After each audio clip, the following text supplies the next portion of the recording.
Global વોર્મિંગથી આખી દુનિયા ઝઝૂમી રહી છે ત્યારે હિંમતનગરના જૈનાચાર્ય આનંદ ધનસુરી વિદ્યાલયમાં ધોરણ 10માં અભ્યાસ કરતા વિદ્યાર્થીઓએ કચરો સળગાવતા જોઈ પ્રદૂષણના વિચારે ઇલેક્ટ્રિસિટી ફોર્મ વેસ્ટ પ્રોજેક્ટ બનાવ્યો છે અને પોતાની સ્વાસ્થ્ય વિભાગ સ્કૂલમાંથી તાલુકા, જિલ્લા, ઝોન અને રાજ્ય કક્ષાએ ભાગ લઈને પ્રથમ નંબરે આવ્યો છે. આગામી દિવસોમાં પ્રોજેક્ટ સાથે ગુજરાત પ્રતિનિધિત્વ દિલ્હીમાં સાયન્સ ફેરમાં કરશે. ગ્લોબલ વોર્મિંગની અસર ઋતુઓમાં જોવા મળે, વધુ ગરમી, ઠંડી અને વરસાદ પડવો જેવી પરિસ્થિતિ જોવા મળી રહી છે. વરસાદમાં પણ વિષમતા જોવા મળે છે ત્યારે પ્રદૂષણ અટકાવવા માટે અનેક રીતે પ્રયત્નો થઈ રહ્યા છે. ત્યારે સાબરકાંઠા જિલ્લાના હિંમતનગરના મહાવીરનગરમાં રહેતો જૈનાચાર્ય આનંદ ધનસુરી વિદ્યાલયમાં ધોરણ 10માં અભ્યાસ કરતા પ્રજ્વીનસિંહે ચંપાવત મહેમદાબાદ ગયો ત્યારે ડમ્પિંગ સાઇટ ઉપર કચરો સળગતો જોવા મળ્યો, જેથી પ્રદૂષણ જોવા મળ્યું. આ દ્રશ્ય જોયા બાદ ગણિત વિજ્ઞાન પ્રદર્શન પ્રજ્વીનસિંહે ઇલેક્ટ્રિસિટી ફોર્મ વેસ્ટ પ્રોજેક્ટ બનાવવાનું નક્કી કર્યું અને 15 દિવસમાં 8,000થી વધુ ખર્ચ કરીને અલગ અલગ ચીજવસ્તુઓનો ઉપયોગ કરી પ્રોજેક્ટ બનાવ્યો હતો. અત્યારે પ્રદૂષણ વધી રહ્યું છે અને પ્રદૂષણને કારણે ગ્લોબલ વોર્મિંગ થયેલું છે.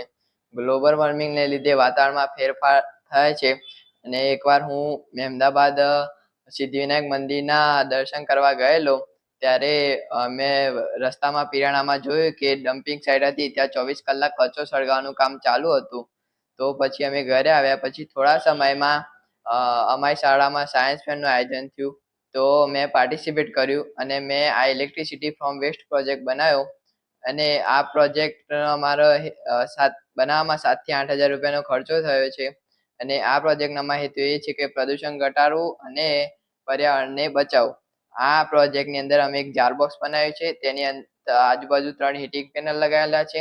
હીટિંગ પેનલ ઉષ્મા ઉર્જાનું વિદ્યુત ઉર્જામાં રૂપાંતર કરે છે.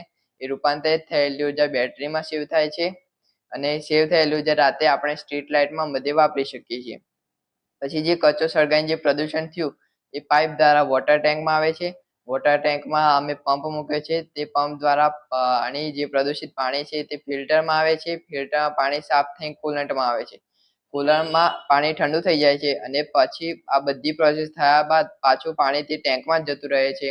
પછી જે ઠંડો પડેલો જે કાર્બન છે પાણીની સપાટી ઉપર તરે છે. એટલે અમે પાણી સપાટી પર રોલર લગાવ્યું છે.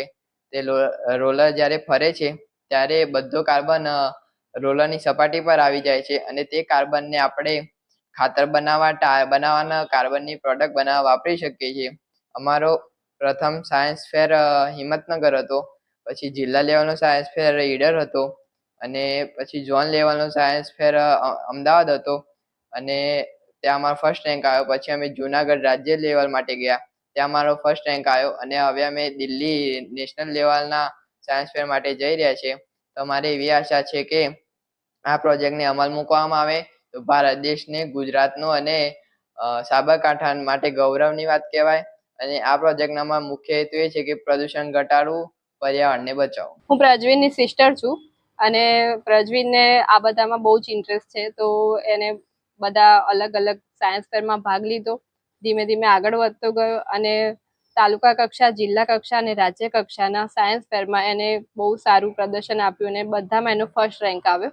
એટલે અમે એને બહુ જ આનંદની વાત છે અને એને બહુ જ પ્રોત્સાહન આપીએ છીએ કે તું આની અંદર કન્ટિન્યુ રહે અને આવી જ રીતે આવનારા રાષ્ટ્રીય કક્ષાના સાયન્સ ફેરમાં એ આગળ વધે અને ત્યાં બી એનો ફર્સ્ટ રેન્ક આવે એવી એને દિલથી શુભકામનાઓ પાઠવીએ છીએ.